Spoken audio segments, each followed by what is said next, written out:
Astro TV ஆதி நேயர்களுக்கு வணக்கம். உங்கள் ஜோதிடர் முருகேசன் பேசுகிறேன். இன்றைய வீடியோவில் விருச்சிக ராசிக்காரர்களுக்கு சனி பகவான் தனது சுயசாரத்தில் செல்வதனால வாழ்க்கையில் என்னென்ன மாற்றங்கள் என்னென்ன அதிர்ஷ்டங்கள் கிடைக்கும் என்பதை பற்றித்தான் இன்றைய வீடியோவில் நாம் பார்க்க இருக்கிறோம். பாருங்க, விருச்சிக ராசிக்காரர்களுக்கெல்லாம் தற்போது சனி பகவான் பாருங்க ராசிக்கு 5ஆம் இடத்திலே சஞ்சாரம் செய்து கொண்டிருக்கிறார். 2027 ஜூன் வரையும் பாருங்க சனி பகவான் ராசிக்கு 5ஆம் இடத்துல சஞ்சாரம் செய்வார். இந்த ஜனவரி 20ஆம் தேதியிலிருந்து மே மாதம் 20ஆம் தேதி வரையும் கிட்டத்தட்ட ஒரு 4 மாதங்கள் சனி பகவான் தனது சொந்த நட்சத்திரமான உத்திரட்டாதி நட்சத்திரத்தில் சஞ்சாரம் செய்திருக்கிறார்.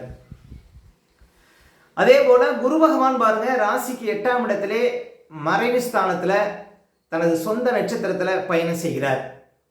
குரு பகவான் 2026 ஜூன் 1ஆம் தேதி வரையும் பாருங்க ராசிக்கு 8ஆம் இடத்துல சஞ்சாரம் செய்வார். ஜூன் மாதத்துக்கு அப்புறம் ஒரு வருஷம் ராசிக்கு 9ஆம் இடத்துல குரு பகவான் உச்ச பலத்தில் இருப்பார். இந்த காலகட்டங்கள் விருச்சிக ராசிக்காரர்களுக்கு வாழ்க்கையில் உயர்வான காலகட்டங்கள் அப்படின்னு சொல்லலாம். அதே போல ராசிக்கு 4ஆம் இடத்துல ராகு பகவான் கிட்டத்தட்ட இன்னும் 10 மாதத்திற்கு பாருங்க சஞ்சாரம் செய்வார். தற்போது தனது சொந்த நட்சத்திரமான சதய நட்சத்திரத்தில் ராகு பகவான் சஞ்சாரம் செய்து கொண்டிருக்கிறார். அதே போல ராசிக்கு 10ஆம் இடத்துல கேது பகவான் தற்போது சஞ்சாரம் செய்து கொண்டிருக்கிறார். விருச்சிக ராசிக்காரர்களுக்கு சனி பகவான் ராசிக்கு 5ஆம் இடத்துல சஞ்சாரம் செய்வது பாருங்க, அதுவும் சொந்த நட்சத்திரத்தில் சஞ்சாரம் செய்வது சிறப்பு அப்படின்னு சொல்லலாம். ஏன் அப்படின்னா விருச்சிக ராசிக்காரர்களுக்கு 3க்கும் 4க்கும் அதிபதியான சனி பகவான் 5ஆம் இடத்துல தனது சொந்த நட்சத்திரத்தில் பயணம் செய்வதனால சனி பகவான் தனது காரக வேலையையும் தனது ஆதிபத்திய வேலையையும் இந்த காலகட்டத்தில் அழுத்தமாக செய்வார். அப்ப விருச்சிக ராசிக்காரர்களுக்கு 3க்கும் 4க்கும் அதிபதியான சனி பகவான் ராசிக்கு 5ஆம் இடத்துல பாருங்க தனது சொந்த நட்சத்திரத்தில் மே மாதம் 20ஆம் தேதி வரையும் சஞ்சாரம் செய்வது உங்களுக்கு நல்ல மாற்றத்தை கொடுக்கும், நல்ல அதிர்ஷ்டத்தை கொடுக்கும். பாருங்க, சனி பகவான் இந்த இடம் விருத்தி. அப்போ இந்த காலகட்டத்தில் நல்ல முடிவுகள் எடுப்பீங்க, நல்ல திட்டமிடுதல் இருக்கும். இந்த காலகட்டத்தில் விருச்சிக ராசிக்காரர்களுக்கு அவர் 3ஆம் அதிபதிங்கிறதுனால பாருங்க நல்ல ஒரு வேலையாட்கள் அமைவார்கள் இந்த காலகட்டத்தில் உங்களுக்கு. அதே போல தொழில்நுட்பம் சார்ந்த விஷயத்தில் முன்னேற்றம் இருக்கும். தகவல் தொடர்பு சார்ந்த இனத்தில் இருக்கக்கூடியவங்களுக்கு அதிர்ஷ்டங்களை கொடுக்கும். அதே போல இந்த காலகட்டத்தில் சுலப கடன் கிடைக்கும். உங்களுடைய முயற்சிகள் வெற்றியில் முடியும். அதே போல 3ஆம் அதிபதி முயற்சி ஸ்தானாதிபதி தனது சொந்த நட்சத்திரத்தில் பயணிக்கிறார் அப்படிங்கிறதுனால உங்களுடைய முயற்சினால சில காரியங்களை நீங்கள் வெற்றிகரமாக செய்து காட்ட முடியும். மனசுல தைரியம் அதிகரிக்கும் இந்த காலகட்டத்தில். ஏன்னா 3ஆம் இடம் தைரிய ஸ்தானம். அந்த வீட்டாதிபதி தனது சொந்த நட்சத்திரத்தில் அதுவும் கோணத்தில் வலுவாக இருக்கிறார் அப்படிங்கும் பொழுது பாருங்க மனசுல ஒரு புத்துணர்ச்சி, புது தைரியம், மனசுல ஒரு அசட்டு துணிச்சல் இந்த காலகட்டத்தில் உங்களுக்கு உண்டாகும் அப்படின்னு சொல்லலாம். அதே போல் உங்கள் குடும்பத்தில் விருச்சிக ராசியில் பிள்ளைங்க இருக்காங்க அப்படின்னா அவர்களுக்கு இளைய சகோதரர்கள் இந்த காலகட்டத்தில் உருவாவதற்கு வாய்ப்பு இருக்கு. மேலும் 3ஆம் அதிபதி பலம் பெறுகிறார் அப்படிங்கிறதுனால உங்களுக்கு பிரயாணம் மூலம் லாபம் தரும். அதே போல 3ஆம் அதிபதி தனது சொந்த நட்சத்திரத்தில் பயணிக்கிறார் அப்படிங்கிறதுனால பாருங்க உங்களுக்கு வண்டி வாகனம் வச்சு தொழில் பண்ணுறவங்களுக்கு அதிர்ஷ்டங்களை கொடுக்கும். இன்னும் சொல்ல போனால் புதுசாக ஒரு சில இடம் வாங்கணும், வீடு கட்டணும், இது மாதிரி உள்ளவங்களுக்கு பாருங்க அதிர்ஷ்டம் உண்டு. 3ஆம் இடம் தான் புதிய இடம் வாங்குவதை குறிக்கும். புதிய டாக்குமெண்ட் இதெல்லாம் 3ஆம் இடம் குறிக்கும். அப்போ புதுசாக ஏதாவது இடம் வாங்கணும், இல்லைன்னா எழுதாத இடத்த இப்போ எழுதணும் அப்படின்னா இந்த காலகட்டத்தில் பாருங்க உங்களுக்கு அதிர்ஷ்டங்கள் உண்டு.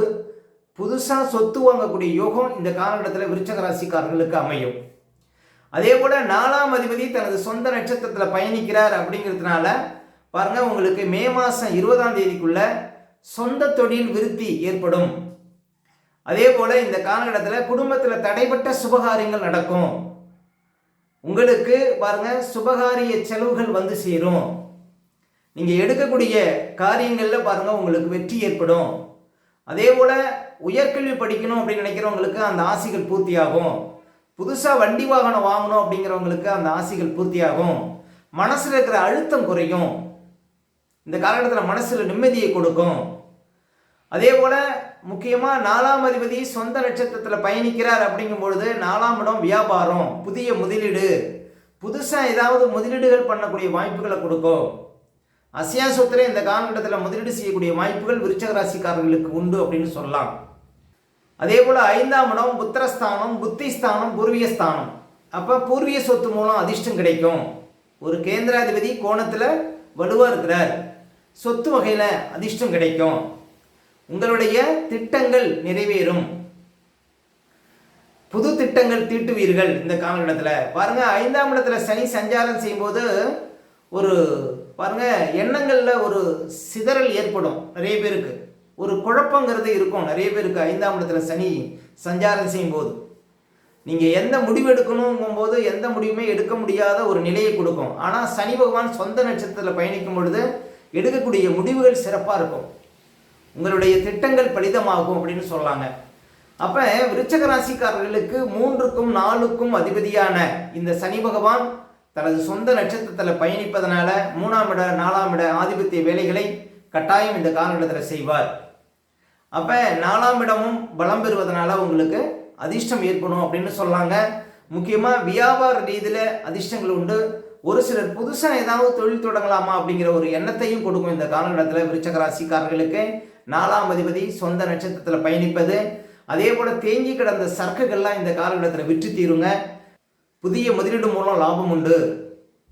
அதே போல் ஒரு இடம் விற்கணும், ஒரு வீடு விற்கணும் அப்படின்னா இந்த காலகட்டத்தில் நல்ல விலைக்கு விற்கக்கூடிய ஒரு யோகத்தை கொடுக்கும். அப்போ விருச்சக ராசிக்காரர்களுக்கு 4ஆம் அதிபதி சொந்த நட்சத்திரத்தில் பயணிக்கிறார் அப்படிங்கிறதுனால உங்களுக்கு அதிர்ஷ்டம் உண்டு.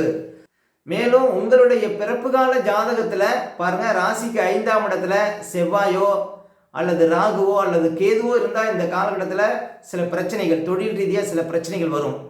ஆனால் உங்களுடைய பிறப்பு கால ஜாதகத்தில் 5ஆம் இடத்துல சுக்கிரனோ அல்லது குருவோ இருந்தால் இந்த காலம் பொற்காலம் அப்படின்னு சொல்லலாங்க விருச்சக ராசிக்காரர்களுக்கு. அப்போ அவரவர் ஜாதகத்தில் பிறப்பு காலத்தில் எந்தெந்த இடத்துல எந்தெந்த கிரகங்கள் நிற்கிறாங்க, எந்த கிரகத்து மேலே எந்த கிரகங்கள் பயணிக்கிறாங்க, இதை வச்சு தான் உங்களுடைய முன்னேற்றத்தையும் உங்களுடைய வளர்ச்சியையும் சொல்ல முடியும். அதே போல் குரு பகவான் 8ஆம் இடத்துல மறைவாக இருக்கிறார். நிறைய பேருக்கு கௌரவ குறைவு வரும், ஏன்னா கௌரவ காரகன் குரு பகவான். சில அவமானங்கள் கட்டாயம் வருங்க குரு 8ஆம் இடத்துல இருக்கும்போது. அதனால் ரொம்ப நிதானமாக இருக்கணும், பாருங்கள் எந்த ஒரு விஷயத்திலும் விழிப்பாக இருக்கணும். அதே போல் பணம் சார்ந்த விஷயத்தில் ரொம்ப விழிப்பாக இருக்கணுங்க. உங்கள் அக்கௌண்ட்டில் இருக்கிற பணம் திடீர்னு காணா போகிறது, சில மெசேஜ் இந்த வாட்ஸ்அப்பில் வரக்கூடிய மெசேஜ் இல்லைனா ஏதாவது செல்ஃபோனில் வரக்கூடிய மெசேஜ் அழுத்துறதுனால பாருங்கள் பிரச்சனைகள் வரும்.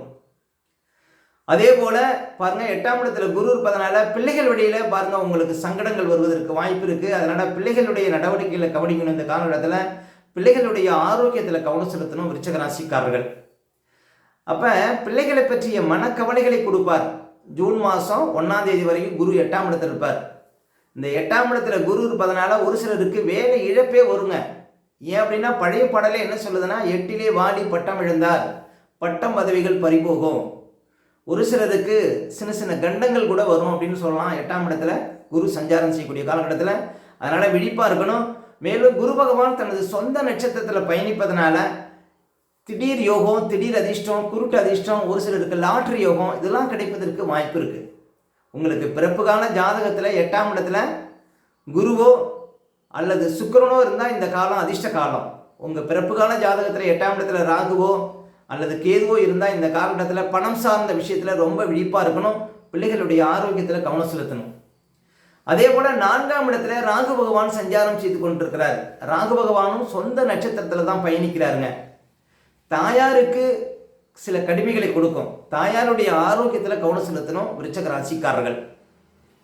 அதே போல் 4ஆம் இடத்துல ராகு சஞ்சாரம் செய்யக்கூடிய காலகட்டத்தில் ஒரு காரியம் செய்ய போகிறீங்க அப்படின்னா பாருங்கள் கொஞ்சம் விழிப்பாக இருக்கணும், கொஞ்சம் உஷாராக இருக்கணும், அவ்வளோதான். மற்றபடி பாருங்கள் 4ஆம் இடத்துல ராகு இருப்பதனால உங்களுக்கு 4ஆம் இடத்துல ராகு இருந்து ராகு தசை இல்லை ராகு புத்தி நடந்தால் ரொம்ப விழிப்பாக இருக்கணும். முதலீடுகள் விஷயத்தில், புதிய தொழில் வாய்ப்புகள் விஷயத்தில், சுபகாரியங்கள் விஷயத்தில் கொஞ்சம் விழிப்பாக இருக்கணும். ராகு தசை இல்லை ராகு புத்தி நடந்தால் கொஞ்சம் விழிப்பு. முக்கியமாக ராகு புத்தி நடக்கக்கூடியவங்க இப்போ 4ஆம் இடத்துல ராகு இருப்பதனால கொஞ்சம் கவனமாக இருக்கணும்.